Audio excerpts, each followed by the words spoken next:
Hi, I'm Blaine Bishop, former Titan safety, and I'm on today to talk about nutrition. And I'm on with the specialist from TOA, Emma Nelson, who's a dietitian here for TOA and is the head dietitian over all the different programs. And the first question I want to ask you is kind of take us through being a former athlete. Man, I used to think I was doing the right things, but probably wasn't.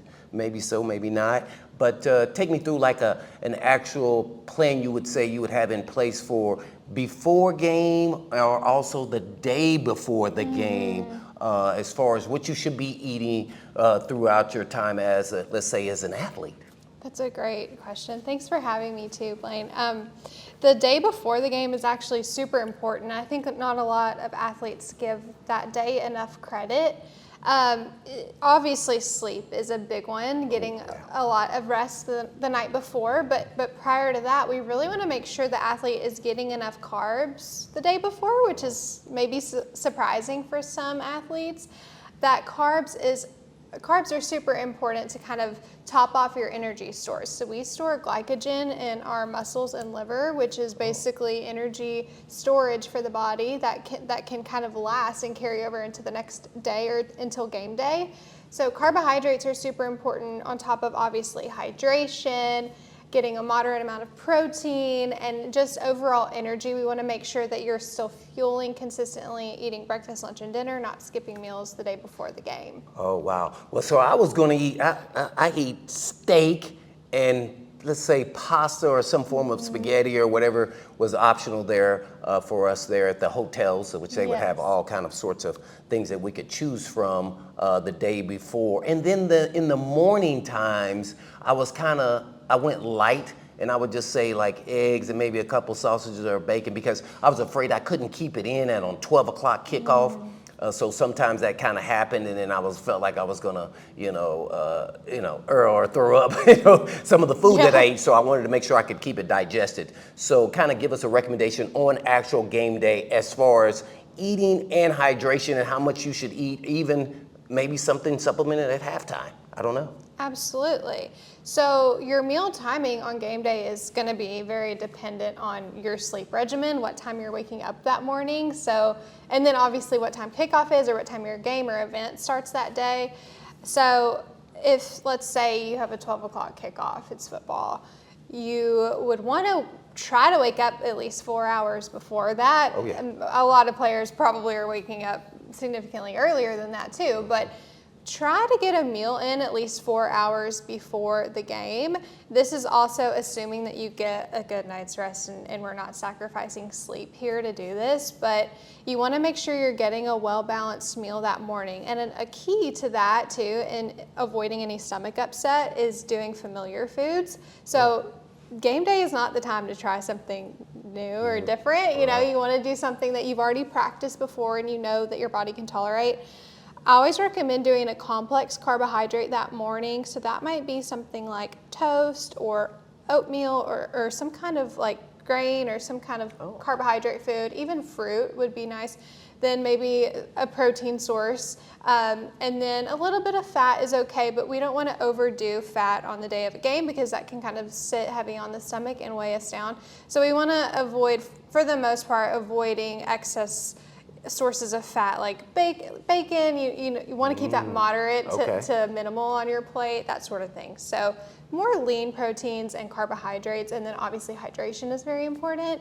And then, leading up to the game, say you have that meal 3 or 4 hours before it's well digested, you might need a little bit of carbohydrates to top off those energy stores right before playtime. So we want to try to aim for something that's simple carbohydrate. So that might mean sugar in the form of a Gatorade, or even a little bit of extra fruit, or even some of those intra-fueling kind of like food supplements, like those honey stingers or something like that, that's going to give you that burst of energy in those carbohydrates. How does that compare to like processed food? I would say, a lot of people say stay away from that. What would you say about that?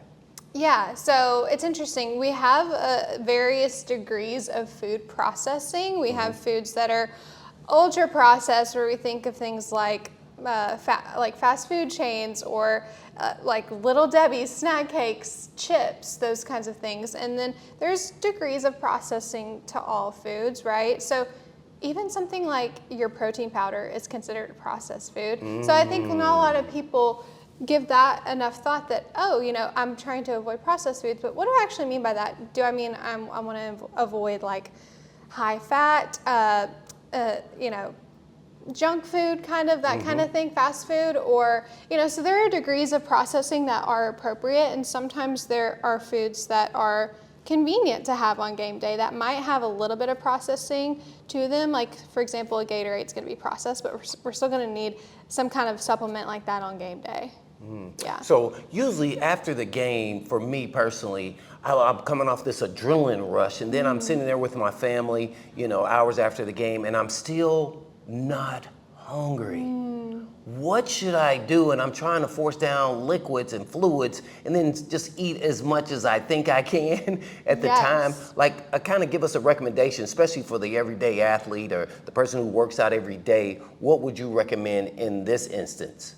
That's a great question, because a lot of times you're not hungry, especially after a game, but also sometimes after just training, a heavy training session or intense training, you might not be hungry.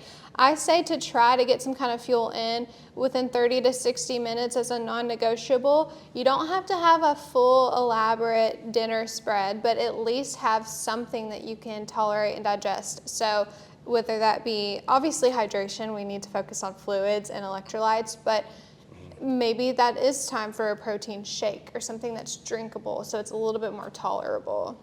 Yeah. No doubt about it. We're on with Emma Nelson with TOA, the dietitian for TOA, and I guess this is for everyone who is not educated on it like I am about, I did not know I could eat foods that would be anti-inflammatory or would help with inflammation. Yes. Kind of take us through this whole realm of inflammation that you have in your body and how the foods can help you with that. That's a great question. There's a lot of different meanings to inflammation, and inflammation is kind of this, has this negative connotation to it, but there are some inflammatory processes in the body, especially as an athlete, that are necessary for muscle growth and repair. So when your muscles are inflamed after training or games, some of that part is necessary for the breakdown and repairing of those muscle tissues.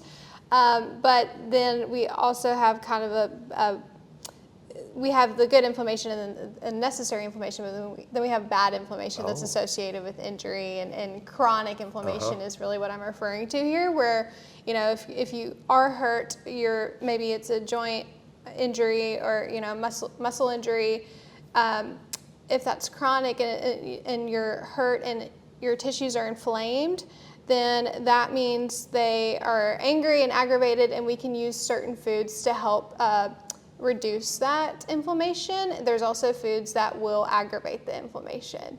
So there are kind of do's and don'ts when it comes to well, you see a lot of injuries as far as like strained muscles these days with these Yes. high-performing athletes, bigger, stronger, faster than ever I was.